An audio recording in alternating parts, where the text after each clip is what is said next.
Good afternoon, everyone. Welcome to our pre-match press conference to preview our game against Tottenham this weekend. We'll start off with Anton at Sky. Hiya. Look, as quite often is the case at Everton, off-field matches to start with. That's why first off. No. I know. Surprised when anything gets brought up. Let's start obviously with the ownership situation. You know, John Textor's been having communications with Farhad Moshiri this week. I just wondered if you've received any update and whether you had a chance to talk to him when he was here. No, I'm against popular belief. I'm not always in the loop with them sort of talks about the total ownership of the club. I do know somewhat, but not in this case. I know he's around as possibly a buyer of the club, but not actually anywhere near me as such.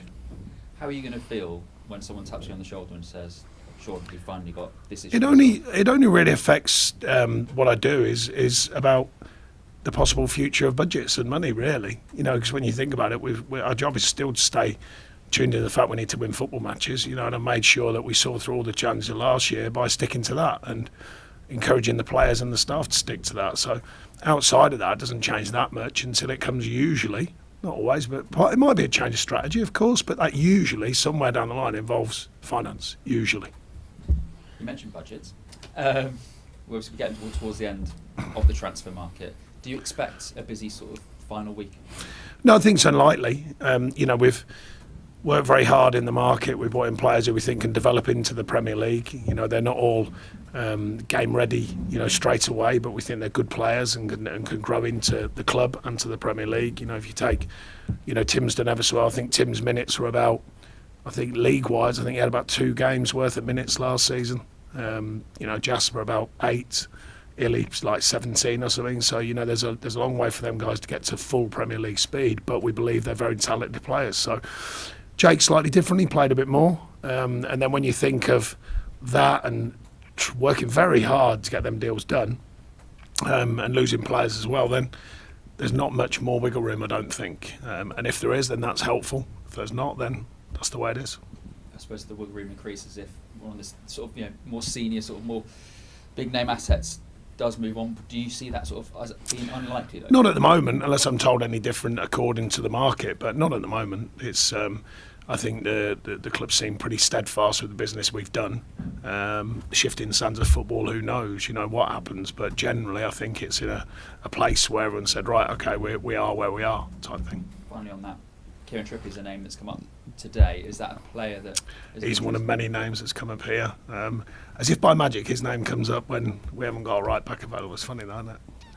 Works mysterious. No, yeah, it does do it. It's incredible. Look, how big is this game this weekend? They're all big games. I mean, I've said it ever since I've been here. Every game's a big game. There's people always laugh at me for saying that, but it is. It's Everton Football Club, regardless of the rules and reasons all go out the window. I've learned that. It's about winning. It's about taking on the next challenge. It's about reacting on this occasion. You know, the storyline changes very quickly here, so we've got to correct it. It's a tough task going down to a very strong Tottenham side. We know that. They've invested heavily. They had a good season last season. We're stretched, unfortunately. We're down to about 14 recognised first-team players at the minute, so that's not perfect, but the challenge is right in front of us, as always. Thank you. I guess we'll go to Alan at Premier League Productions.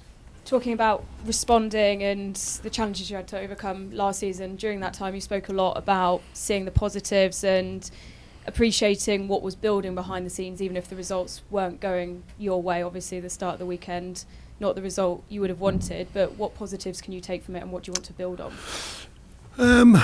Well, the positives are the sense it was a very thorough performance until 2 big mistakes cost us, you know, and even the first goal was a mistake from not being in the right position on turnover, but the second 2 are hard as a manager and as a group to legislate for, quite obviously.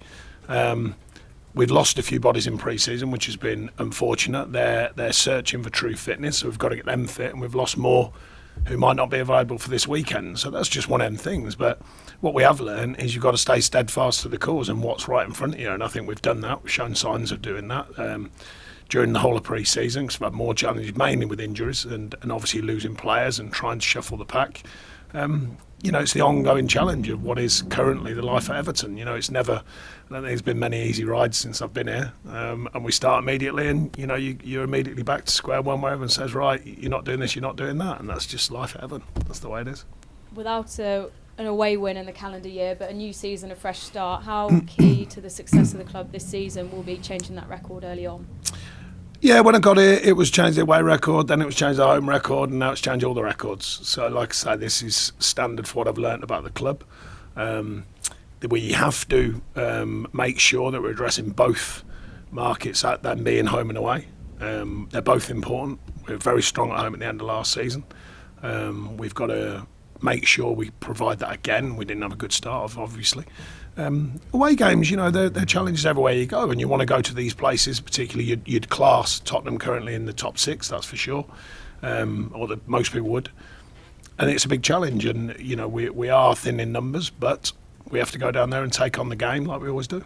You mentioned some of the updates in the team news. Jared Branthwaite obviously played a huge role the last time you met Tottenham in the league. Where's he at with his recovery and how ready? Yeah, he's still a bit away. He's not close at the moment. A few of the lads are getting a bit closer. Seamus is a bit closer. Jimmy Garner's a bit closer, just coming back in training with the group. Tarky's got a maybe situation, so we're going to have to look at that going into the next game. We obviously know the right back situation with the suspension of Young as well. Youssef's a bit longer term as well. Patterson's a bit longer term as well. So still a challenge, you know, ongoing, and we haven't got much situation to correct it with financially. So we've just got to work with the players and hope their fitness gets back. To being fully fit and then stay fit. Thanks, Alan. Thank you. We'll go to Julia. You've said there then that some of the newer players are not always game ready, but given the list of injuries you've just said there, and now Tarkowski being a maybe, is there a fine line with the younger players then, or the ones that have come in with getting that experience and learning, or just throwing them in? I just wondered, when do you deem them ready, and is this a case now where they may just play? Yeah, it's a tough call. The throwing them in idea was it was never really throw them in, you know. Very rarely do managers literally do that. Last chance saloon maybe if they've just got nothing else, but you try and get players when, to be fair to them, don't forget to give them a chance when you feel they're ready to deliver. Because you can detract from a player's start point if you put them in it's too early and they're not ready.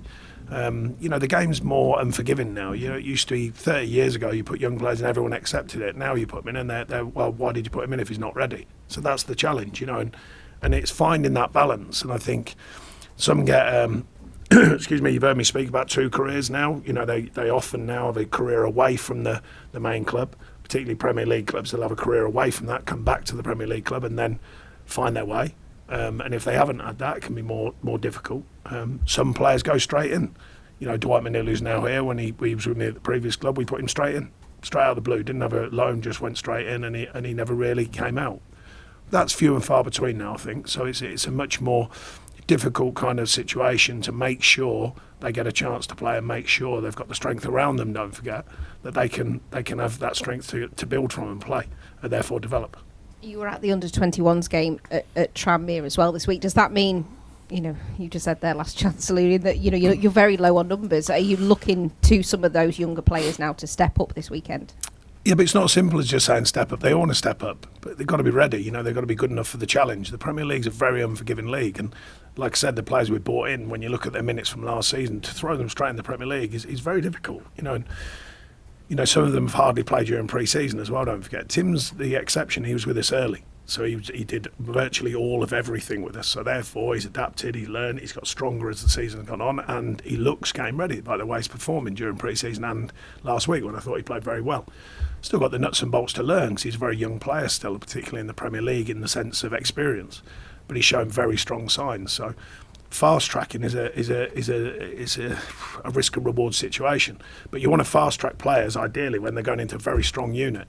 At the minute, we are missing some very important players, and they've proved to be very important players. Could you just give us an update on Dele Alli? I know you'd said you wanted to give him some behind closed doors games, and you know, yeah, what he's is the just not ready situation? for that yet. That's all it is. Would he want to stay?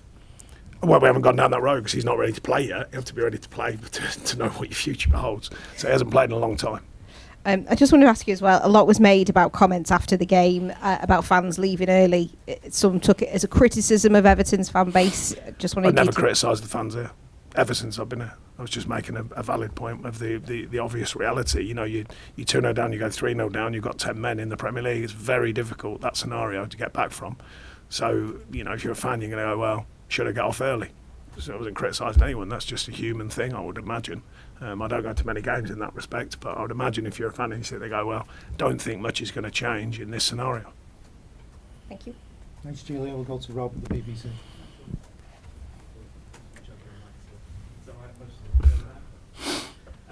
Sort of all positions in the team, whether it be through recruitment or finding solutions elsewhere, how much of a priority is for backup moving forward? Well, it's a short-term situation currently. If it becomes long-term, that's different. But we've just been unfortunate in the sense that Youngie's got suspended. Shame's got a short-term injury. Let's hope so. It's seemingly so. He's going well on his recovery now. So you're not just going to make a knee-jerk decision because of what might be one game. We're not sure, but it could be just this weekend. Well, we haven't got the finances to do that. Obviously, it'd have to be something that we think can add to the group longer term, not just for one game. And understandably, a lot of hope going into the new season. Just wondering, for you, what you think are their expectations on the group? No, I don't think the hope had changed. I think looking at the last 3 seasons of this football club, every season's a hope season. It's not a guarantee. Everyone's looking at the club and we hope for a better season. We've lost players. We've tried to adjust the squad. We're working as hard as we can to stay competitive. So it's not about hope. It's about keeping the edge to be competitive and see where it takes us. That's my marker has only been to progress, and that's what I'll be looking to do this season. Just get a team that can progress, learn, and improve. Thanks, Rob. Any further questions in the open section before we move on? Nope. No. Thank Okay, you. we'll move on to the papers. Thanks.